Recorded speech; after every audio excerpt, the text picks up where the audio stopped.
Hello, 6th and 7th grade. Happy Wednesday. Welcome back to Bible.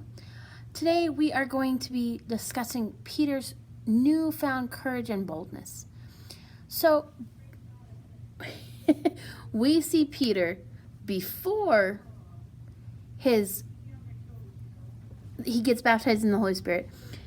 He's weak. His spirit is willing. He wants to follow Christ. He wants to claim Christ. But his flesh is weak. He's denying Christ.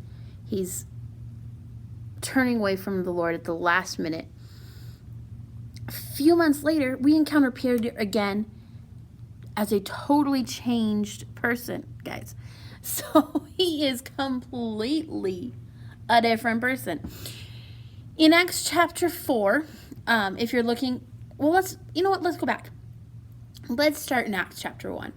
So in Acts chapter 1, the disciples are up in the upper room. They are waiting for the Holy Spirit as Jesus told them to do. Jesus told them, go to Jerusalem, wait for the Holy Spirit. When the Holy Spirit comes on you, you will receive power to witness, to be my witnesses in Jerusalem, Judea, Samaria, and to the ends of the earth. So they're up in the upper room waiting for the Holy Spirit. And we see that Peter, the minute the Holy Spirit comes on him, he is emboldened and empowered and encouraged, especially in his speech.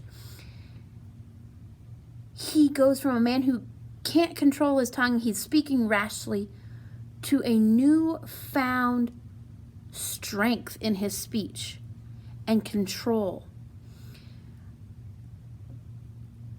He tells them, so we can see the change that happens to Peter in Acts chapter 4, verses 19 and 20, which you'll see in your book, guys. He's telling the Jewish leaders, wait a second, nope, hello, hold up. I have to speak of the things I know about Jesus.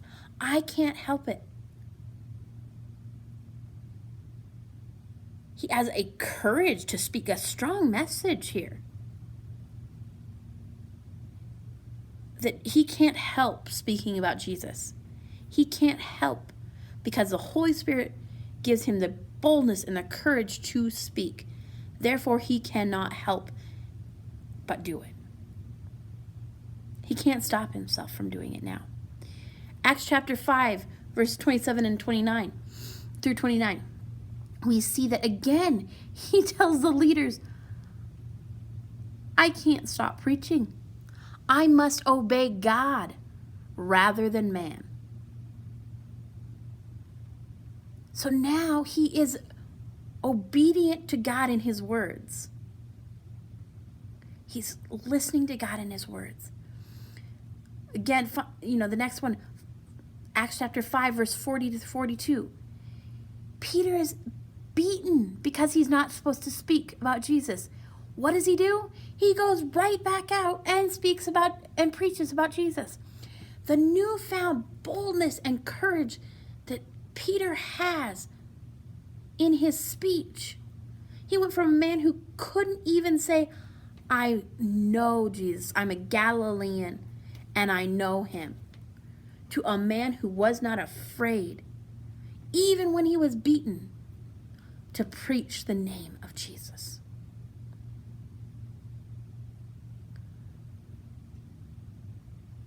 Peter continues to speak because the Holy Spirit comes on and he fills him. Guys, this same promise is true for you. You want help in speaking up for the Lord, controlling your tongue? Holy Spirit, help. Ask the Holy Spirit. If you haven't been baptized in the Holy Spirit, pray to receive that extra portion of filling of the Holy Spirit. When that power comes on you, you will receive boldness and courage to speak boldly for the Lord in no matter what the circumstance. You will receive power to help you tame your tongue. Now, are you going to be perfect? No. We all still are going to struggle. But guys, we still, with the Holy Spirit's, that extra portion of the Holy Spirit, when we receive the baptism of the Holy Spirit, we receive that extra portion of power. Just like Peter did. For Peter, it included the speaking in other languages. The Holy Spirit gave them that ability. Can he still give you that ability? Yes. Okay? And the Holy Spirit also helped everyone to understand, even though they were speaking in a different language. They were even getting mocked that they were drunk. And Peter begins to speak with great authority to them. That, hey, no, the same men that he had been previously afraid of, are now the ones that he's speaking to and saying, no, we're not drunk. Here's what is happening. And because he has the boldness from the Holy Spirit to do this, 3,000 people, over 3,000 people are saved. Guys, I want you to get a hold of this and understand it. You want help in controlling your tongue and controlling your anger and controlling and having a closer relationship with Jesus. That the Holy Spirit is the key, guys. Pray. God will answer. Ask him for that extra blessing, extra infilling of the Holy Spirit, a fresh filling of the Holy Spirit to fill you just like Peter, that baptism in the Holy Spirit. You will be amazed when that power comes on you. The boldness and courage that you receive and the power that you receive to preach and share the gospel. So finish out, guys, the rest of page 228, comparing Peter before the crucifixion and Peter after Pentecost.